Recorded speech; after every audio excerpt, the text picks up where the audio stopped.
मौत के बाद भी इलाज के नाम पर वसूली, ये सिर्फ एक अस्पताल या शहर की कहानी नहीं है, बल्कि एक देश के कई हिस्सों से लगातार ऐसे मामले सामने आते रहे हैं जहां गंभीर हालत में पहुंचे मरीजों के परिजनों से इलाज के नाम पर भारी भरकम रकम वसूली के आरोप लगते हैं।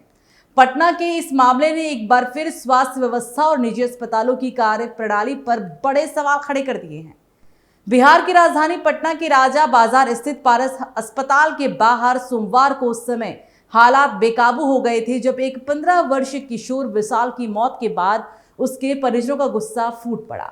गुस्साए परिजनों ने अस्पताल परिसर में जमकर हंगामा किया, तोड़फोड़ की और सड़क पर शव रखकर प्रदर्शन शुरू कर दिया।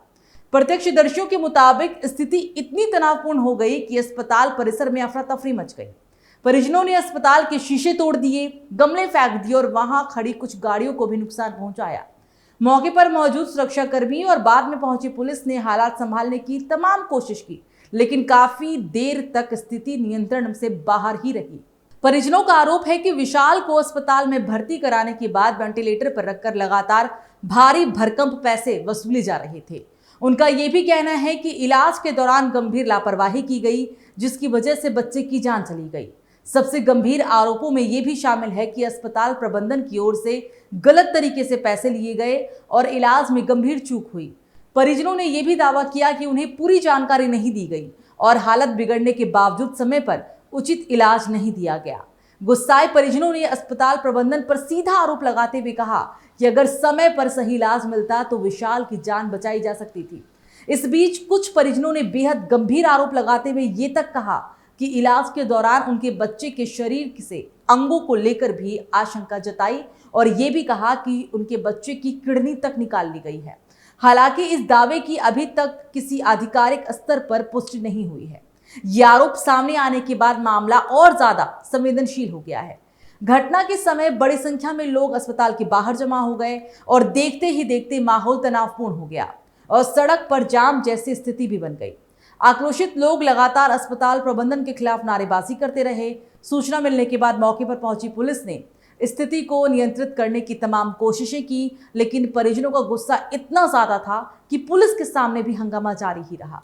काफी मशक्कत के बाद पुलिस ने हालात पर काबू पाया और शव को पोस्टमार्टम के लिए भेजने की प्रक्रिया शुरू करवाई।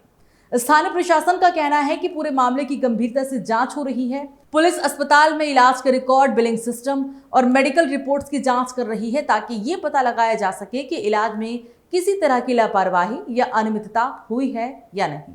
अस्पताल प्रबंधन की तरफ से फिलहाल कोई विस्तृत आधिकारिक बयान सामने नहीं आया है, लेकिन शुरुआती स्तर पर कहा जा रहा है कि मरीज का इलाज पूरी मेडिकल प्रक्रिया के तहत ही किया गया था। इस घटना के बाद एक बार फिर अस्पतालों की कार्य प्रणाली और इलाज के नाम पर होने वाली कथित वसूली को लेकर सवाल खड़े हो गए हैं। परिजनों का साफ आरोप है कि गंभीर हालत में पहुंचे मरीज को भी कई बार पैसे की मशीन समझ लिया जाता है और इलाज से पहले बिलिंग प्रक्रिया को प्राथमिकता दी जाती है। इस पूरे मामले ने राजधानी पटना में स्वास्थ्य व्यवस्था और अस्पतालों की निगरानी प्रणाली पर गंभीर बहस छेड़ दी है।